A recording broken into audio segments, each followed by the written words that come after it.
சந்தேகம் என்றால் என்ன? ஞான சாதகனுக்கு இது வரமா சாபமா? இதை நாம் எப்படி கையாள வேண்டும் என்பது போன்ற ஒரு கேள்வியை கொடுத்து நாம் அதற்குண்டான விடையை தேடிக்கொண்டிருக்கின்றோம். சந்தேகம் அப்படின்றத ரெண்டா பிரிக்க வேண்டியது இருக்கு அப்படின்னு நான் நினைக்கிறேன். அது என்னது ரெண்டா பிரிக்க போறீங்க? Peoples are calling the doubt in the two different aspects. ரெண்டு விதத்துல மக்கள் சந்தேகம் என்ற வார்த்தையை பிரயோகிக்கின்றார்கள். ஆதலால் நான் இதை ரெண்டாக பிரயோகப்படுத்த வேண்டி இருக்கின்றது. உபதியா நான் சொன்ன எக்ஸாம்பிள்ஸ் எல்லாம் பார்க்கும்போது எனக்கு இப்படித்தான் தோணுச்சு. சரியா? அது என்ன ரெண்டு ஆஸ்பெக்ட்? ஆஸ்பெக்ட் நம்பர் 1,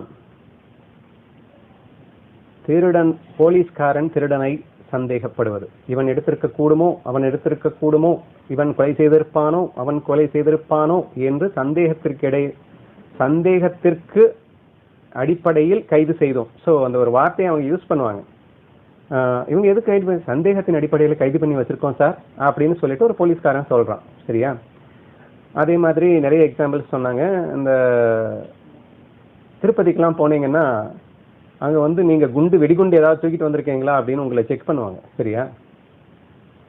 ஸோ எதுக்காக செக் பண்ணுறீங்கன்னா, இல்லை இது வந்து எக்ஸ்ட்ரீம்லி டேஞ்சர், யாராவது ஒருத்தருக்கு ஏதாவது குண்டு வச்சிருந்தாலும் அது பெரிய அசம்பாவிதத்தை ஏற்படுத்தணும். அதனால எல்லாரையுமே நாங்கள் சந்தேகப்பட வேண்டியது இருக்கு. இப்போ யாராவது பெரிய ஆள் போவான், என்னங்க என்ன சந்தேகப்படுறீங்களா? Sir, it is part of our procedure but we have to அப்படின்வான். எல்லோரையுமே நாங்கள் சந்தேகப்பட வேண்டும் என்பது எங்கள் தலைவர் இட்ட கட்டளை. So please obey for this procedure. உங்க மேல எனக்கு தனிப்பட்ட விதத்தில் எதுவுமே கிடையாது, பட் நாங்கள் சோதிக்க வேண்டும். ஏன்னா சோதிக்க வேண்டும்னு போயிட்டும் போனால் ஆட்டோமேட்டிக்காக சந்தேகத்தின் இடப்படியில் தானே நம்ம சோதிக்கிறோம். சந்தேகம் இல்லைன்னா நாம ஏன் சோதிக்க வேண்டிய அவசியம் இருக்கு? இந்த ப்ரொசீஜர் கம்ஸ். நிறைய எக்ஸாம்பிள் சொன்னாங்க இல்லையா? பேங்க்ல வந்து லோன் வாங்குற, we need a lot of procedures like ஒரு பத்திரத்தில் எழுதி வாங்குறது, செய்யறது. So all these are all சந்தேகத்தின் அடிப்படையில். நாளைக்கு அவன் இல்லைன்னு சொல்லிடக்கூடாது. அப்போ அதுக்கு ஒரு ஸ்ட்ராங் ப்ரூஃப் வேணும். அப்போ அவன் நாளைக்கு இல்லைன்னு சொல்லுவானோ, தட் இஸ் த சந்தேகம் இல்லையா? அந்த சந்தேகத்தின் அடிப்படையில் தான் நம்ம பண்ண வேண்டியது இருக்கு. ஓகே, இதெல்லாம் வந்து ஒரு சைடு ஆஸ்பெக்ட்ஸ்க்காக நான் கொடுக்குற எக்ஸாம்பிள்ஸாக வச்சுக்கோங்க. சரி, அது என்னங்க இன்னொரு சந்தேகம்? இதுதான் சந்தேகம்னா புரிஞ்சு தெரியல. வேற ஆஸ்பெக்ட்ல என்னத்தை சந்தேகப்பட சொல்றீங்க அப்படின்னா, புருஷன் பொண்டாட்டிய சந்தேகப்படுறது, இவை யாரு கூடயோ தொடர்பு வச்சிருக்கான் அப்படின்னு நினைக்கிறது. அல்லது பேசிக்கலி நம்ம நிறைய விஷயத்தை டிஸ்கஸ் பண்ணோம் இல்லையா? ஸோ ஒரு ஃப்ரெண்டு வந்து வாழ்த்து அனுப்பலை அப்படின்னு சொன்னா, இவன் என்னை மதிக்கலை அதனால தான் இவன் வாழ்த்து அனுப்பலை அப்படின்னு சொல்றது. அதே மாதிரி யாராவது ஏதாவது லேசா இவங்களுக்கு திட்டுற மாதிரி இவனுக்கு காது கேட்டுருச்சுன்னா, இவன் வந்து பிளான் பண்றான் என்னை அழிக்கிறதுக்காக அப்படின்னு சொல்லிட்டு சந்தேகப்படுறது. இப்படியாக நாம இன்னொரு ஆஸ்பெக்ட்ஸ் ஆஃப் சந்தேகத்தை நம்ம மனசுக்குள்ள வச்சிருக்கோம் அப்படின்னு சொல்றேன். ரெண்டுக்கு என்ன டிஃபரன்ஸ்னு சொல்லிட்டா உங்களுக்கு கன்ஃபியூஷனே ஆகாது. It's very simple difference. அதுதான் போகுது என்ன ப்ரொசீஜர் அப்படின்ற மாதிரி சொன்னாங்க. It's very simple difference. எப்படி டிஃபரன்ஸை கண்டுபிடிக்கலாம் அப்படின்னா, நான் முதல்ல சொன்ன ஆஸ்பெக்ட்ஸ் எல்லா விஷயத்திலையும் சந்தேகப்படுகிறவர்கள் மனசுல எந்த கஷ்டமும் இல்லாம, எந்த லோடும் இல்லாம மகிழ்ச்சியாக அவர்கள் தங்கள் கடமையை செய்வார்கள். That's the difference. நல்லா புரிஞ்சுக்கோங்க. போலீஸ்காரன் ஏன்னா திருடன் மேல இவனுக்கு தனிப்பட்ட முறையில் எந்த பகையும் கிடையாது, ஒரு மண்ணும் கிடையாது. ஸோ ஜஸ்ட் அவனுடைய டியூட்டியை அவன் பண்றான். அவன் டியூட்டிக்காக அவன் சந்தேகப்படுறான். அப்போ அந்த சந்தேகத்தின் விளைவாக, ஐயோ இவன் தான் திருடி இருப்பானோ, இவன் திருடிட்டானே, இந்த ஃபீலிங் இல்லை. இவன் திருடி இருக்கலாம், இவன் திருடி இருக்க கூடும், இவன் கொலை செய்திருக்க கூடும் அப்படின்னு அவன் சொல்லும் போது there is no oscillation in the mind. He is just performing the duty. திருப்பதிக்காக குண்டு நம்ம வச்சிருக்கோமான்னு சோதனை பண்ணும்போது, இவன் வச்சிருக்கானா இல்லையோ, ஒருவேளை வச்சிருந்தா நம்மளை ஏமாத்தி வச்சுட்டு போயிருப்பானோ. there is nothing like that. ஆனாலும் சந்தேகப்படலாம். இன்னொரு சூப்பர் எக்ஸாம்பிள் சொன்னாங்க. டிக்கெட் செக்கர் வந்து டிக்கெட் வாங்கிட்டே வர்றாரு, உள்ள ஒரு 10 பேர் ஒருவேளை டிக்கெட் வாங்காமலே போயிட்டு இருந்தா, போனாலும் போவாங்க, சந்தேகமா இருக்கு, நம்ம போயிட்டு செக் பண்ணிடலாமா அப்படின்னு ஒரு வேதனையோடையோ ஒரு லோடோடையோ வந்து அவன் check பண்ணலைங்க. he is just coming and performing his duty. எந்த லோடும் இல்லாம ஆனா சந்தேகப்படுறான். Please try to understand this meaning. மனசுல எந்த வலியும் இல்லாம, எந்த வேதனையும் இல்லாம, எந்த லோடும் இல்லாமல் சுகமாக ஒரு டியூட்டியாக தன் கடமையை செய்கின்ற சந்தேகம் என்பது ஒன்று. இன்னொன்று என்பது மனதில் முழுக்க முழுக்க வேதனையுமாக ஒரு லோடோட, ஒரு கஷ்டத்தோட, ஒரு அழுகையோட, ஒரு துக்கத்தோட நான் ஒருத்தரை சந்தேகப்படுறேன். சரியா? இப்படி நான் பட்டேன் அப்படின்னா 2 வகையான ஆஸ்பெக்ட்ஸ் இப்ப சந்தேகம் வந்துடுச்சா? சரி, இதுக்கு என்ன ரீசன் அப்படின்றதையும் சேர்த்து சொல்லிட்டா இன்னும் நல்லா புரிஞ்சிடும் உங்களுக்கு. வெரி பேசிக்லியே சித்ரா சொன்னதுதான். இவங்க எல்லாம் சந்தேகத்தை சந்தேகமா படுறாங்க. இவன் சந்தேகப்படல, சந்தேகம் என்ற பெயரிலே முடிவை எடுத்துக்கொள்கிறான். அவன் முடிவையே தீர்மானித்து விட்டு சந்தேகம் என்று சொல்லிக் கொண்டிருக்கிறான். பட் இவங்கெல்லாம் சந்தேகம் படுறாங்க, அவ்வளவுதான்.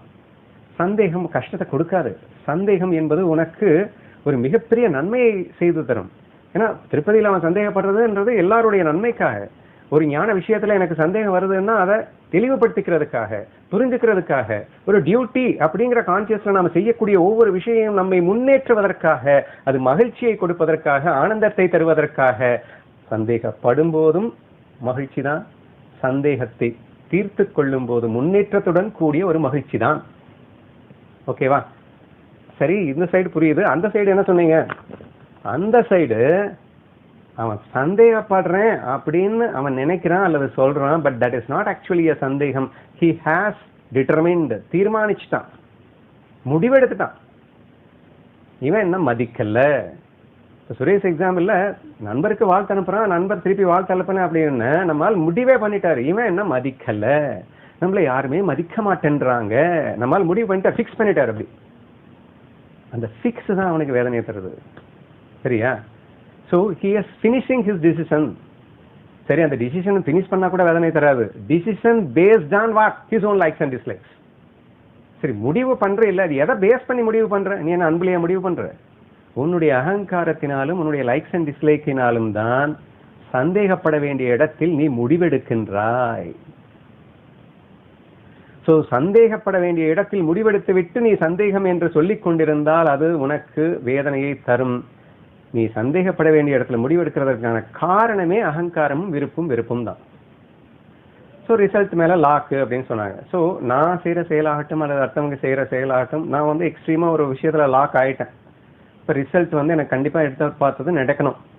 இப்போ ரிசல்ட்ல லாக் ஆயிட்டேன் அப்படின்னா, ரிசல்ட் நடக்கல அப்படின்றப்போ அடுத்த செகண்டு என்னுடைய மனசு லூசுத்தனமா ஏகப்பட்ட சந்தேகங்களை கிளப்பாது, முடிவு பண்ணும்.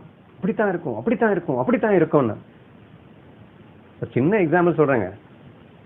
நாங்க சின்ன வயசா இருக்கும்போது, நிறைய வீட்டுல கூட இது நடந்திருக்க கூடும்னு நினைக்கிறேன். நாங்க சின்ன வயசா இருக்கும்போது என்ன ஒரு 4-5 படிச்சுட்டு இருப்போம்னு வைங்களேன்.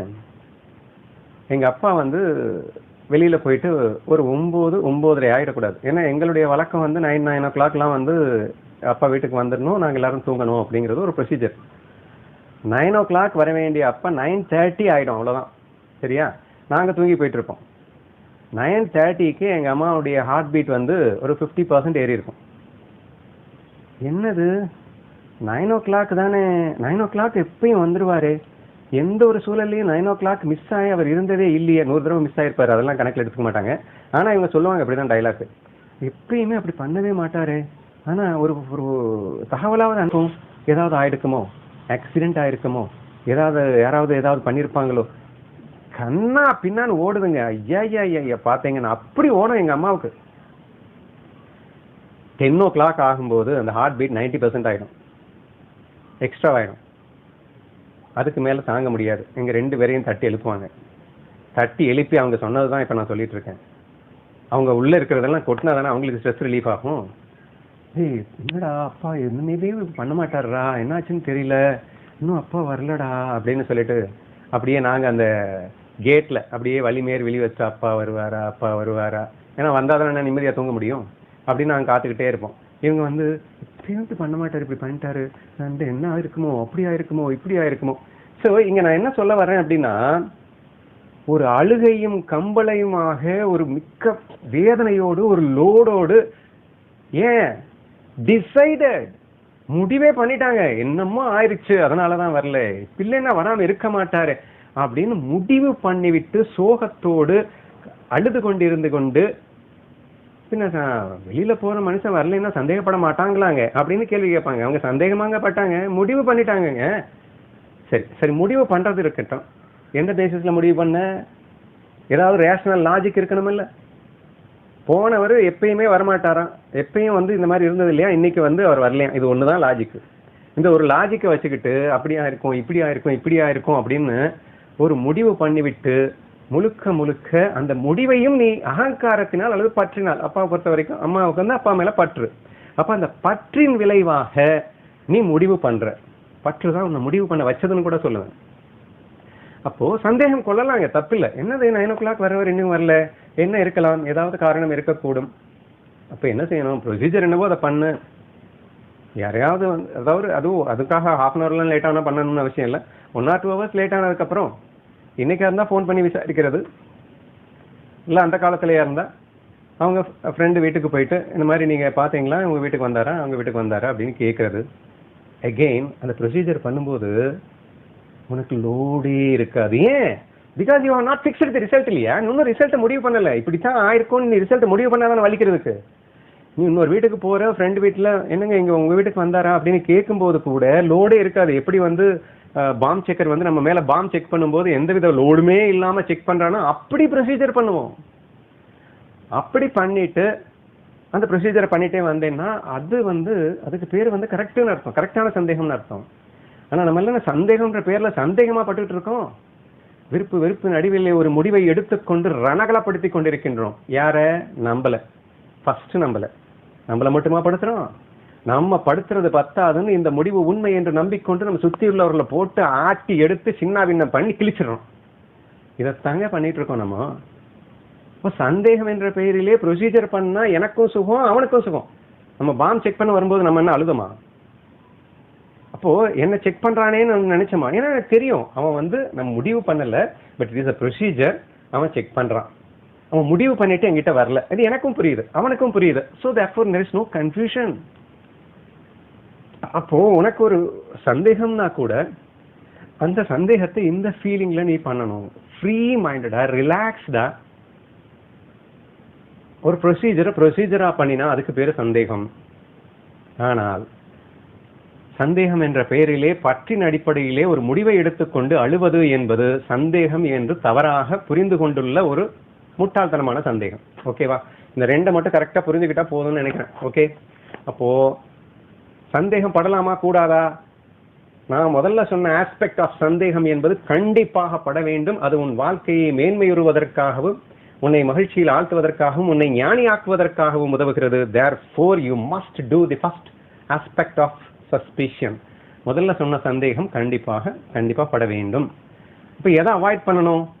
கண்டிப்பா பற்றின் அடிப்படையில், லைக்ஸ் அண்ட் டிஸ்லைக்ஸ் ஈகோவின் அடிப்படையில் சந்தேகம்ங்கிற பேர்ல முத்திரை குத்திட்டு நீ உட்காந்து ஒரு முடிவை பண்றியே, அதை அவாய்ட் பண்ணணும்.